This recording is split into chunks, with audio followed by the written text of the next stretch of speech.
अस्सलाम वालेकुम। SMTV global के साथ मैं हूं आमना अनफाल। सबसे पहले न्यूज़ हेडलाइंस।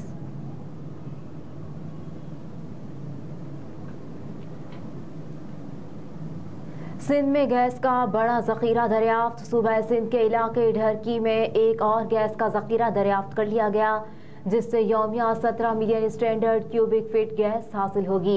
माड़ी पेट्रोलियम को सिंध के इलाके ढरकी में एक और बड़ी कामयाबी मिल गई। कंपनी की जानिब से एलामिये में कहा गया कि माड़ी पेट्रोलियम ने सूबा सिंध के इलाके ढरकी में एक और गैस का जखीरा दरियाफ्त कर लिया, जिससे यौमिया 17 million standard cubic feet gas हासिल होगी। कंपनी ने ढरकी के इलाके में 1740 मीटर तक खुदाई की। कंपनी की इस इलाके में ये तीसरी गैस की दरियाफ्त है। काम जारी है, जिसके बाद गैस को सिस्टम में शामिल किया जाएगा।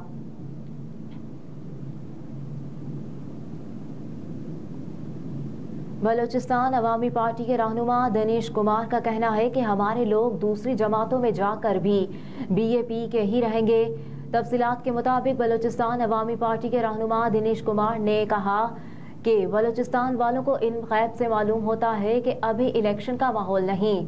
इलेक्शन के लिए माहौल साजगार ना हो तो फिर पत्थर पर लकीर नहीं। अपनी पार्टी से मुतालिक दिनेश कुमार ने कहा कि हम वसी नजर वाले लोग हैं और वो समझकर ही नून लीग पीपल्स पार्टी में गए। हमारे लोग दूसरे जमातों में जाकर भी BAP के ही रहेंगे। बड़ी जमातों को पता है बाप के लोग जहां जाएंगे हुकूमत इसी की बनेगी। बताया कि BAP का मंशूर था, हमने इख्तलाफात की सियासत नहीं करनी और नून लीग पीपल्स पार्टी इख्तलाफात की सियासत नहीं करेंगे।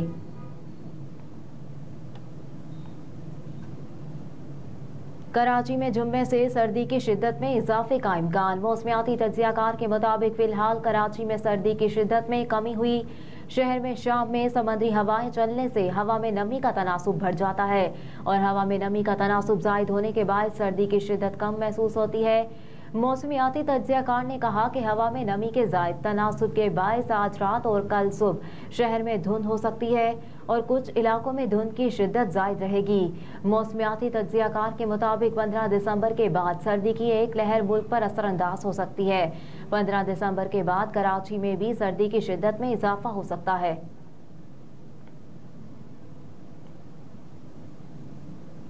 पाकिस्तानी खवातीन के लिए कर्ज से बड़ी खुशखबरी आ गई। एशियाई तरक्याती बैंक ने पाकिस्तान के लिए 15 करोड़ 55 लाख डॉलर कर्ज की मंजूरी दे दी। रकम पाकिस्तान में मुआशी इस्लाहात के लिए खर्च होगी। एशियाई तरक्याती बैंक की जानिब से एलामिये में कहा गया कि पाकिस्तान में खवातीन के लिए छोटे कर्जों की तकसीम मुमकिन होगी। रकम का मकसद पाकिस्तानी खवातीन को रोजगार के मौके फराहम करना है। गुज़िश्ता हफ्ते एशियाई तरक्याती बैंक ने पाकिस्तान में पायदार तरक्की के लिए 65 करोड़ 90 लाख डॉलर मंजूर किए थे। ADB के डायरेक्टर जनरल युगेनी जोकोफ ने कहा कि फंड से पाकिस्तान को 2022 के दौरान महंगाई और सुपर फ्लड के असरात से निकलने में मदद मिलेगी। ADB की जानिब से एलामिये में कहा गया था कि एशियाई तरक्याती बैंक ने 3 मंसूबों की रवां हफ्ते मंजूरी दी। 65 करोड़ 90 लाख डॉलर से 65 करोड़ 52 लाख डॉलर कर्ज है।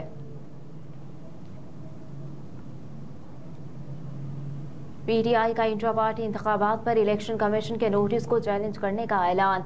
पाकिस्तान तहरीक इंसाफ के हालिया इंट्रा पार्टी इलेक्शन में पार्टी ने बैरिस्टर गौहर अली खान को इमरान खान की जगह पार्टी चेयरमैन जबकि उमर अयूब को सेक्रेटरी जनरल मुकर्रर किया था। PTI के इंट्रा पार्टी इलेक्शन में शाह महमूद कुरैशी को वाइस चेयरमैन जबकि चौधरी परवेज इलाही को सदर मुंतखब किया गया। चंद रोज कबल पाकिस्तान तहरीक इंसाफ के बानी रुकन अकबर एस बाबर समेत दीगर रहनुमाओं ने तहरीक इंसाफ के इंट्रा पार्टी इलेक्शन को चैलेंज करते हुए उन्हें कलादम करार देकर नए इंतखाबात कराने का मुतालबा किया।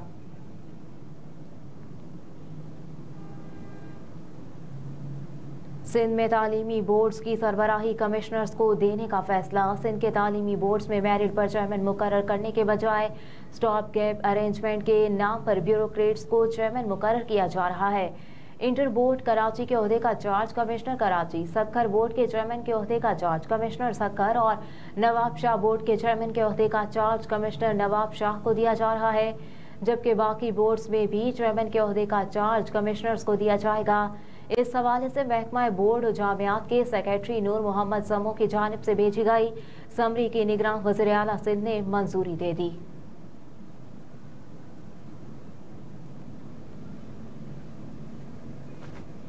वजीर इत्तलात ने गिलगित बल्तिस्तान 50 साल के लिए चीन को देने पर गौर की खबर की तरदीद कर दी। समाजी राब्ते के प्लेटफॉर्म एक्स पर ट्वीट में मुर्तज़ा सोलंकी ने कहा कि यह खबर किसी अखबार में शाया नहीं हुई। जो लोग मज़मूम मकासद के लिए ये जाली खबर फैला रहे हैं उनके खिलाफ कानून के मुताबिक कार्रवाई की जाएगी। इससे कबल वजारत इत्तलात के social media platform fact checker ने सोशल मीडिया पर मौजूद खबर गिलगित बल्तिस्तान 50 साल के लिए चीन को देने पर गौर को जाली करार देते हुए कहा कि जाली खबरें फैलाना न सिर्फ गैर अखलाकी और गैर कानूनी है बल्कि कौम की तौहीन भी है। ऐसे गैर जिम्मेदाराना रवैये को मुस्तरद करना हर एक की जिम्मेदारी है।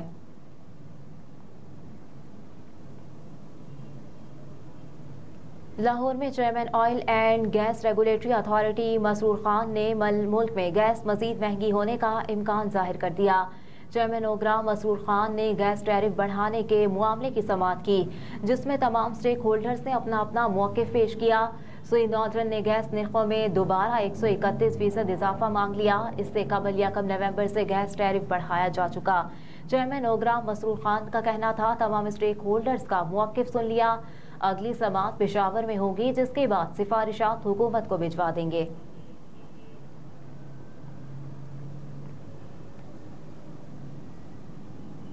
शहबाज शरीफ मरियम नवाज ने भारतीय सुप्रीम कोर्ट का फैसला मुस्तरद कर दिया। शहबाज शरीफ ने कहा कि 5 अगस्त 2019 की तरह भारतीय अदालत के फैसले की कोई हैसियत नहीं। भारतीय सुप्रीम कोर्ट का फैसला अक़वाम मुत्तहिदा की करारदादों के मुनाफी है। कहा कि भारतीय सुप्रीम कोर्ट के कहने से अटूट अंग का झूठ सच नहीं हो जाएगा। अदालत ने बीजेपी की पॉलिसी पर एक कारकुन बनकर अमल किया। सुप्रीम कोर्ट इससे कबल बाबरी मस्जिद पर भी खुली लाकानूनियत कर चुकी। दूसरी जानिब पाकिस्तान मुस्लिम लीग नून की सीनियर नायब सदर और चीफ ऑर्गेनाइजर मरियम नवाज शरीफ ने भारतीय सुप्रीम कोर्ट के फैसले को एक और भारतीय झूठ करार दे दिया।